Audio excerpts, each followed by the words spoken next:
और वैक्सीन से जुड़ी कुछ अच्छी खबरें सामने आती हैं तो कुछ निराश करने वाली खबरें भी सामने आती हैं। लेकिन इस बीच अच्छी खबर यह है कि भारत में रूस से स्पुतनिक वैक्सीन की खेप आ गई है। वहीं 18 साल से ऊपर वालों में रजिस्ट्रेशन कराने के लिए होल्ड लगी हुई है। लेकिन बुरी खबर यह है कि कई शहरों में वैक्सीन की शॉर्टेज है, जिसकी वजह से वैक्सीनेशन बंद करना पड़ा है।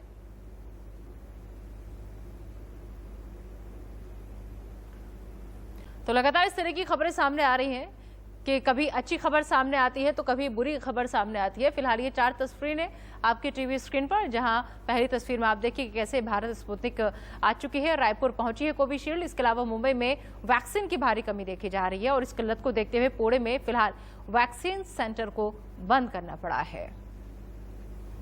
तो सवाल यह है इन तस्वीरों को देखकर कि आखिर कितने तैयार हैं हम। कोरोना संकट है, लेकिन ऐसे वक्त में भी कई जगह से खबरें ऐसी सामने आ रही हैं कि वैक्सीनेशन की भारी किल्लत है, जिसकी वजह से वैक्सीनेशन सेंटर को ही बंद करना पड़ रहा है। 4 तस्वीरें आप देख रहे हैं, इन 4 तस्वीरों को आप देखिए।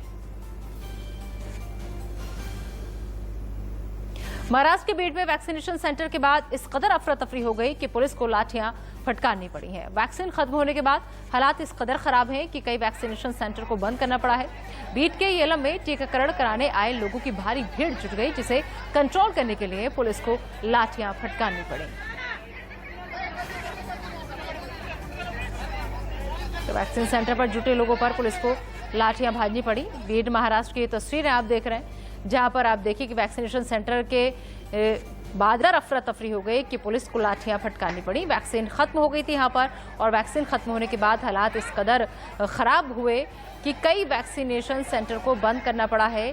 और ये बीड के येलम में टीकाकरण कराने आए लोगों की भारी भीड़ यहां पर जुट गई, जिसे कंट्रोल करना पुलिस के लिए मुश्किल हो गया और फिर पुलिस को लाठियां फटकारनी पड़ी। इस वक्त ज्यादा बातचीत के लिए रुक करेंगे हमारे संवाददाता प्रीति सोमपुरा, जो इस वक्त हमारे साथ जुड़ गए हैं। प्रीति, आलम ये हो गया है अब कि लोग लाठी भी खाने को तैयार हैं, लेकिन चाहते हैं कि एक बार उन्हें वैक्सीन मिल जाए, चाहते हैं कि एक बार उन्हें डोज मिल जाए। आखिर क्या होगा इस देश का हमारे? देखिए, जिस तरीके से भीड़ में जो हालत देखने को मिला, वही आज जो है इसी तरह की स्थिति जो है नेस्को सेंटर गोरेगांव में देखने को मिली। क्योंकि यहाँ पर जो है सुबह से ही लोगों की लंबी लंबी कतारें लगी हुई थी, लेकिन वैक्सीन जो थी वो थी नहीं। इसके बाद 9 बजे जब सेंटर खोला गया तो उस वक्त लोगों का हुजूम इतना ज़्यादा हो गया था नेस्को सेंटर में कि लोग जो है वहाँ पर दौड़ने लगे।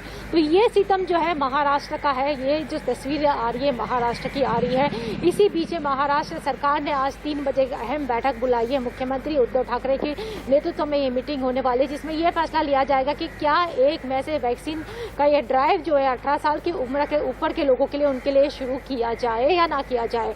क्योंकि फिलहाल जो है महाराष्ट्र में सबसे ज्यादा किल्लत जो है वो वैक्सीन को लेकर हो रही है।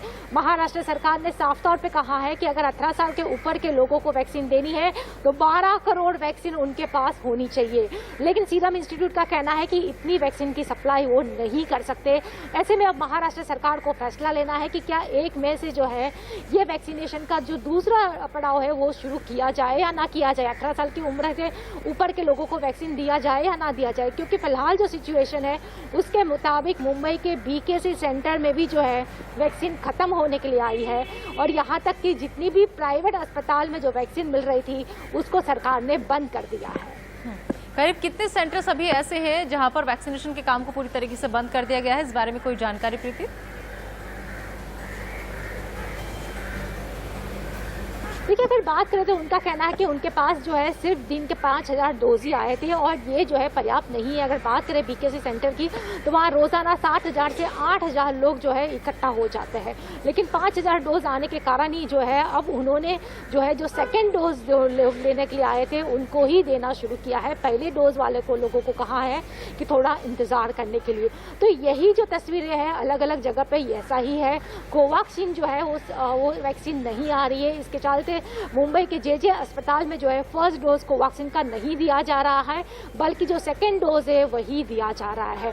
अगर बात करें मुंबई के नायर अस्पताल की तो नायर अस्पताल में भी ऐसा ही दृश्य देखने को मिला है। क्योंकि वहां पर भी फर्स्ट डोज जो लोग देने आ रहे हैं उनको कहा जा रहा है कि वैक्सीन की शॉर्टेज होने के कारण जो लोग सेकेंड डोज देने के लिए आ रहे हैं उनको ही दिया जा रहा है। जी ठीक है, चल प्रीति, बहुत बहुत शुक्रिया इस तमाम जानकारी के लिए आपका।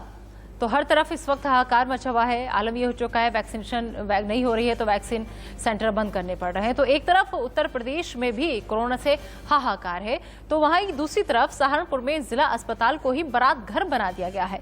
जहां एक तरफ मरीजों की सांसें टूट रही हैं, वहीं दूसरी तरफ अस्पताल के अंदर डीजे पर ठुमके लगाए जा रहे हैं, और वो भी तब जब अस्पताल के अंदर कोरोना के मरीज भर्ती हैं। ऐसे में सवाल यह है कि डीएम आवास से कुछ ही दूरी पर अस्पताल को बैंक्वेट हॉल बनाने की मंजूरी किसने दी, और जब डीजे बज रहा था एक हॉस्पिटल के अंदर तो इसकी सुनाई क्यों नहीं दी, क्योंकि कुछ ही दूरी पर डीएम साहब का आवाज है यहाँ पर। तो कोविड मरीजों के बीच बैंक्वेट हॉल कैसे अस्पताल बना, ये आप इन तस्वीरों के जरिए देखिए। अस्पताल में बाकायदा बैंड बाजा बारात और ठुमके सब कुछ देखने को मिले।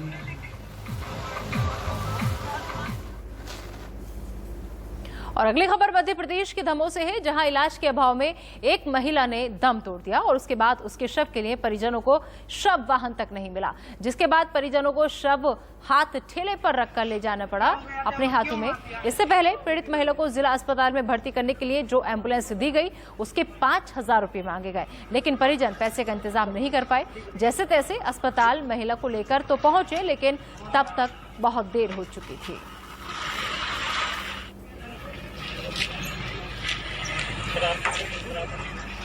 क्या हो गया था, क्यों आप यहाँ बीपी बढ़ गई?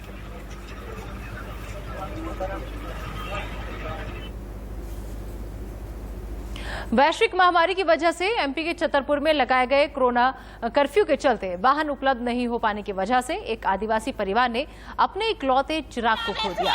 इतना ही नहीं, मानवता तब शर्मसार हुई जब वो अपनी बच्ची के शव को हाथ में लिए बेबस पिता लगभग 2 घंटे तक प्रशासनिक अमले के सामने वाहन की राह देखता रहा, तो वहीं पुलिसकर्मियों के सामने रोती बिलखती मां अपने बेटे की मौत पर बेबसी के आंसू बहाती रही। बताया जा रहा है कि आदिवासी परिवार के इस बच्चे को पीलिया हुआ था, लेकिन अस्पताल में इलाज की आस में कर्फ्यू की वजह से परिवार जिला अस्पताल समय से नहीं पहुंच सका। बच्चे की मौत के बाद बेबस पिता अपने जिगर के टुकड़े को हाथों में लिए जिला अस्पताल के बाहर पुलिस प्रशासन के सामने बेटे के शव को घर तक ले जाने के लिए वाहन तलाश करता रहा। वहीं 2 घंटे तक जिला अस्पताल के सामने प्रशासनिक आमला तमाशबीन बना रहा। मामला कलेक्टर के संज्ञान में पहुंचा, जिसके बाद शव वाहन मुहैया कराकर आदिवासी दंपति को उनके घर रवाना किया गया।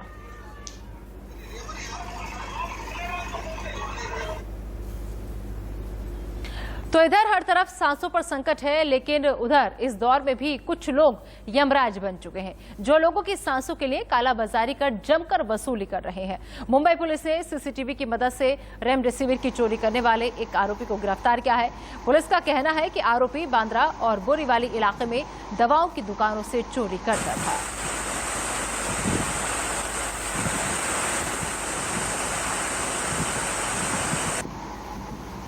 तो मुंबई में रेमडेसिविर का चोर गिरफ्तार हो चुका है। सीसीटीवी की मदद से पुलिस ने गिरफ्तार किया है।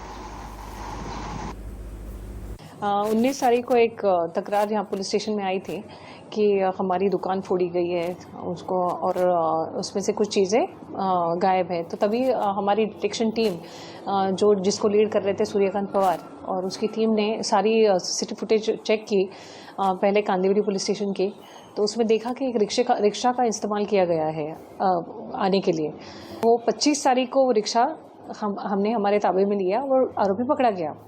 और आरोपी पकड़े जाने के बाद उस पर अनेक बहुत जगहों पे, बहुत ही पुलिस स्टेशन में एफआईआर दर्ज है और उसकी तफ्तीश हम लोग कर रहे हैं। ऐसे वक्त में जब लोग हिम्मत हार रहे हैं, लातूर के दादा दादी दुनिया के लिए मिसाल कायम किए हुए हैं, मिसाल बनकर आए हैं। लातूर के कृष्णा नगर का जिक्र हम यहाँ पर कर रहे हैं। कृष्णा नगर के रहने वाले 105 साल के दादा और दादी 95 साल की दादी मां ने कोविड पर जीत हासिल की है और सिर्फ 12 दिन में ही ठीक होकर घर लौट आए हैं। तो दादा दादी ने कोविड को हराया है।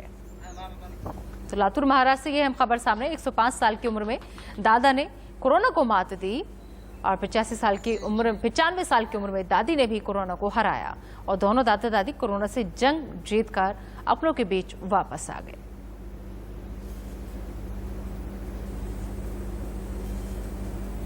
तो ये उन लोगों के लिए मिसाल है जो लोग हिम्मत हार रहे हैं। लातूर के दादा दादी को आप देखिए कि दुनिया के लिए ये कैसे मिसाल बनकर आए हैं।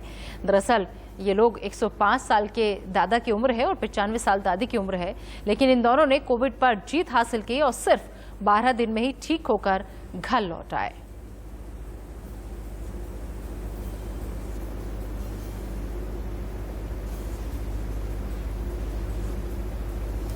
और चलिए अब हम आपको 10 तस्वीरों के जरिए कोरोना और उससे बदतर हुई कुछ तस्वीरें दिखाते हैं, जिनसे आपको अंदाजा हो जाएगा कि देश में इस वक्त कितने बुरे हालात हैं। ये तस्वीरें आपको हम दिखा रहे हैं, इन तस्वीरों को आप देखिए और इनके जरिए आप समझने की कोशिश कीजिए। मंडी में यहाँ पर अस्पताल में पार्टी हो रही है, ये सहारनपुर से तस्वीरें सामने आई हैं। इसके अलावा अगली तस्वीर दादर की है, जहाँ पर मंडी में भारी भीड़ आप देख सकते हैं और दमोह में कैसे ठेले पर शव को ले जाने को मजबूर है परिजन, ये भी आप देखिए। हाथों में लाश है छतरपुर की ये तस्वीर कि हाथों में लाश लेकर घूमता रहा पिता। इसके अलावा अगली तस्वीर मुंबई की, जहां पर रेमडेसिविर की चोरी के मामला सामने आया, पुलिस ने सीसीटीवी की मदद से चोर को पकड़ लिया है। इसके अलावा जो अगली तस्वीर है वो है बीकानेर की, जहां पर ऑक्सीजन से मौत की खबर सामने आई है। इसके अलावा आपको हम बताएं कि सुल्तानपुर में तो ऑक्सीजन ही नहीं है, ऑक्सीजन गायब हो चुकी है। लोग इंतजार में हैं कि ऑक्सीजन मिले और उनके मरीजों की जान बचे। इसके अलावा लातूर में कोविड पर बड़ी जीत, दादा दादी ने कोविड पर जीत हासिल की है और 12 दिन में कोविड को हराकर घर लौटे हैं। इसके अलावा ऑक्सीजन का लंगर आप अलवर में देख सकते हैं। तो अच्छी खबरें भी सामने आ रही हैं, बुरी खबरें भी सामने आ रही हैं। और जो आखिरी तस्वीर है वो आप देख रहे हैं कि कुपवाड़ा में कैसे सेना ने मोर्चा संभाल रखा है।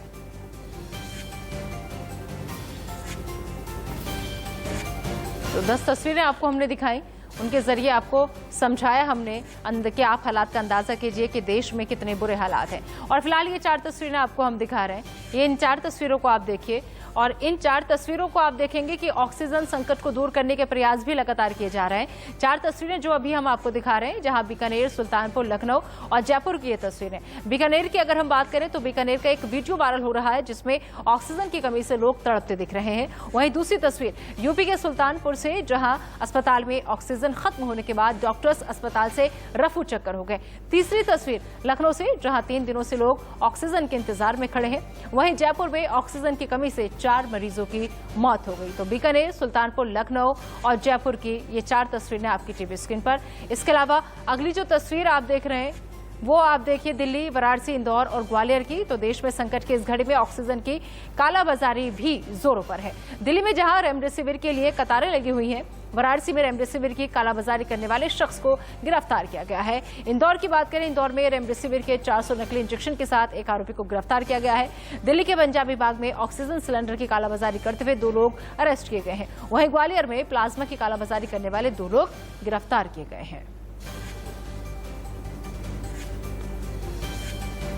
तो ऐसे में सवाल यही है कि 1 मई से 18+ को वैक्सीन की बात कही जा रही है, लेकिन हम कितने तैयार हैं, हमारी तैयारी कितनी है और हम जो दावे कर रहे हैं उनकी हकीकत क्या है।